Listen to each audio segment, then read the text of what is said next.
2025 भर्तियों का वर्ष आज ही सुनिश्चित करें अपना सिलेक्शन और डाउनलोड करें तैयारी कर लो ऐप। नमस्कार, एजुकेशन नगरी की खास पेशकश एजुकेशन बुलेटिन में आपका स्वागत है। मैं हूं आपके साथ विनीत। तो चलिए रुक करते हैं शिक्षा जगत की तमाम बड़ी खबरों की ओर। राजस्थान कर्मचारी चयन बोर्ड द्वारा आयोजित हालिया पशु परिचर भर्ती परीक्षा में नॉर्मलाइजेशन को लेकर उठा विवाद थमने का नाम नहीं ले रहा। इस मामले को लेकर सैकड़ों अभ्यर्थियों ने कर्मचारी चयन बोर्ड के बाहर प्रदर्शन भी किया था और परीक्षा परिणाम को लेकर अपनी नाराजगी भी जाहिर की। अभ्यर्थियों का आरोप है कि नॉर्मलाइजेशन प्रक्रिया में बड़ी गड़बड़ी हुई है, जिससे कई योग्य युवा इससे प्रभावित हुए। विशेष रूप से छठी पारी को लेकर सवाल खड़े हो रहे हैं। प्रदर्शन कर रहे अभ्यर्थियों ने भी आरोप लगाया था कि नॉर्मलाइजेशन के जरिए छठी पारी के परीक्षार्थियों को अनुचित लाभ दिया गया है। उन्होंने ये भी कहा कि टॉप 1000 चयनित अभ्यर्थियों में से केवल 700 से अधिक उम्मीदवार तो छठी पारी से, जिससे कई सवाल भी खड़े हो रहे हैं। इस असमानता के चलते अन्य पारियों के प्रतिभागियों ने भारी असंतोष है। हालांकि बोर्ड ने दस्तावेज सत्यापन की तिथि घोषित कर दी, लेकिन इससे अभ्यर्थियों की चिंता और बढ़ती जा रही है। वे चाहते हैं कि पहले नॉर्मलाइजेशन की प्रक्रिया को पारदर्शी बनाया जाए और उसकी निष्पक्ष जांच हो। कई युवा और शिक्षकों ने चेतावनी दी थी कि यदि 7 दिनों में समाधान नहीं हुआ तो फिर से आंदोलन होगा। हालांकि अब देखना होगा कि आगे इस मामले में क्या होता है। इस विवाद का असर अब दूसरी भर्तियों पर भी देखने को मिल रहा है।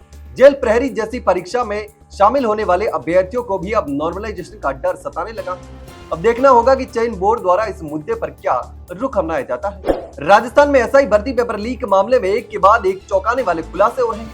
हाल ही में एसडीएम हनुमान राम की गिरफ्तारी के बाद इस मामले में एक नया मोड़ आ चुका, जिससे कई बड़े सवाल भी खड़े हो गए हैं। जोधपुर से नरपत और उसकी पत्नी इंदिरा की गिरफ्तारी के बाद मामले में और भी सनसनी फैल चुकी है। पूछताछ के दौरान इन दोनों ने आरएएस अधिकारी हनुमान राम का नाम लेकर एक और बड़ा खुलासा कर दिया था। दरअसल एसओजी की पूछताछ में एक और चौंकाने वाला मामला सामने आया है। दलाल नरपत राम और राम निवास के बीच एक समझौता हुआ था। समझौते के तहत दोनों पक्ष एक दूसरे के लिए डमी अभ्यर्थी बैठाने पर तैयार हो गए। इसके अनुसार जो पक्ष परीक्षा में पास नहीं हुआ और दूसरा पक्ष जो परीक्षा में पास हो गया, पास होने वाला पक्ष फेल होने वाले पक्ष को 15 लाख रुपए देगा। ये दोनों के बीच डील हुई थी और दलाल नरपत राम की पत्नी इंदिरा ने राम निवास की पत्नी नारंगी की जगह रीट परीक्षा दी और उसमें नारंगी पास होकर सरकारी टीचर बन गई, जबकि राम निवास ने एसआई भर्ती परीक्षा 2021 में नरपत राम की जगह जैसलमेर में फतेहगढ़ के एसडीएम हनुमान राम को डमी अभ्यर्थी बनाकर परीक्षा में बिठा दिया। नरपत राम ने परीक्षा पास कर ली, लेकिन साक्षात्कार में फेल हो गया। तब नरपत राम ने राम निवास से पत्नी की नौकरी लगाने पर रुपए मांगे, तो राम निवास ने 7 लाख रुपए दिए 15 लाख की जगह। इतना ही नहीं, एक और अभ्यर्थी हरखू की जगह इंदिरा ने डमी कैंडिडेट बनकर परीक्षा दी। हालांकि अभी एसओजी सभी आरोपियों से सख्ती से पूछताछ कर रही है, जिसमें और भी कई खुलासे होने की संभावना है। राजस्थान में रीट लेवल 2 भर्ती को लेकर एक बार फिर से दस्तावेज सत्यापन की मांग तेज होने लगी है। इस मुद्दे को लेकर भाजपा नेता गजानंद कुमावत, खंडेला विधायक सुभाष भील ने भी प्रदेश के मुख्यमंत्री भजनलाल शर्मा को पत्र लिखा है, जिसमें उन्होंने रीट लेवल 2 के सभी पदों पर फिर से दस्तावेज सत्यापन कराने की मांग उठाई है। इसके साथ ही सीकर सांसद अमराराम ने भी सीएम को पत्र लिखा। उनका कहना है कि राजस्थान उच्च न्यायालय के आदेशानुसार राजस्थान कर्मचारी चयन बोर्ड जयपुर द्वारा अध्यापक भर्ती लेवल 2 के विभिन्न विषयों के आंसर की और परिणाम में बदलाव किया गया है। इस संशोधन के चलते लगभग 18 प्रश्नों के उत्तरों में बदलाव किया गया है, जिससे बोर्ड ने सभी सीटों पर संशोधित दोगुना परिणाम जारी किया। इससे अभ्यर्थियों के अंकों में वृद्धि हुई है। कुमावत ने भी बताया कि संशोधित परिणाम में कुछ ऐसे अभ्यर्थी हैं जिसके अंक पहले से चयनित अध्यापकों के मेरिट में भी अधिक हैं। इसके बावजूद वे नौकरी से बाहर रह गए हैं। यह स्थिति योग्य उम्मीदवारों के साथ अन्यायपूर्ण है और इसमें सुधार की आवश्यकता है। उन्होंने यह भी बताया कि बेरोजगार अभ्यर्थियों के प्रतिनिधि मंडल ने उन्हें ज्ञापन सौंपा है। जो तमाम नेता हैं जो ज्ञापन लिख रहे हैं, इसकी प्रति उन्होंने मुख्यमंत्री को आवश्यक कार्रवाई के लिए भी भेजी। पत्र में आग्रह किया है कि सरकार इस मुद्दे पर संज्ञान ले और पात्र अभ्यर्थियों को न्याय दिलाने के लिए सभी पदों पर पुनः दस्तावेज सत्यापन की प्रक्रिया शुरू करे। यह मुद्दा अब राज्य भर के हजारों उम्मीदवारों से जुड़ा है और इस पर सरकार की प्रक्रिया का भी अब सभी को इंतजार है। रीट लेवल 2 का रिवाइज परिणाम जारी होने के बाद से ही 1260 पदों पर शेडो पोस्ट क्रिएट करने की मांग तेज होती जा रही है।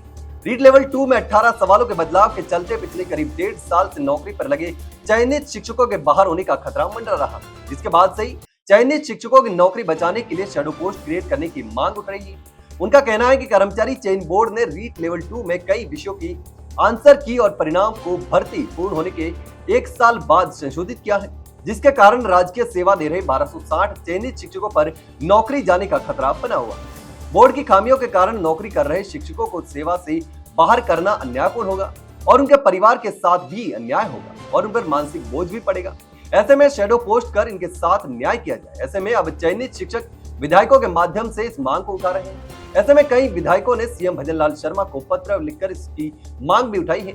इस मामले को लेकर शिव विधायक रविंद्र सिंह भाटी, बांसवाड़ा डूंगरपुर सांसद राजकुमार रोध, नेता प्रतिपक्ष टीकाराम जूली, पूर्व राज्य मंत्री सुखराम बिश्नोई और श्रीगंगानगर सांसद कुलदीप इंदौरा सहित कई विधायक और सांसद सीएम को पत्र लिख चुके हैं।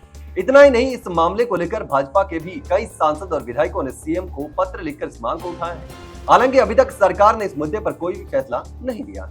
राजस्थान कर्मचारी चयन बोर्ड की ओर से शनिवार को प्रदेश भर में जेल प्रहरी भर्ती परीक्षा का आयोजन किया गया, जिसमें प्रदेश के 38 जिलों में बनाए गए 1278 परीक्षा केंद्रों पर 2 पारियों में परीक्षार्थियों ने परीक्षा दी।